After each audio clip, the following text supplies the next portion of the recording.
তুমি জন্মদিনে উপহার হিসেবে কি চাও? ইদানিং আমার ল্যাপটপটা কেমন জানি করে, ফোনের টাচটাও নষ্ট হয়ে গেছে।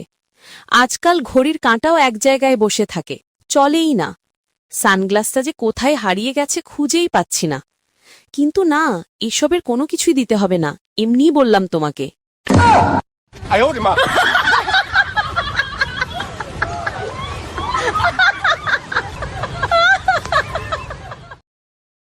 তুমি জন্মদিনে উপহার হিসেবে কি চাও? ইদানিং আমার ল্যাপটপটা কেমন জানি করে, ফোনের টাচটাও নষ্ট হয়ে গেছে। আজকাল ঘড়ির কাঁটাও এক জায়গায় বসে থাকে, চলেই না। সানগ্লাসটা যে কোথায় হারিয়ে গেছে খুঁজেই পাচ্ছি না। কিন্তু না, এসবের কোনো কিছুই দিতে হবে না, এমনিই বললাম তোমাকে।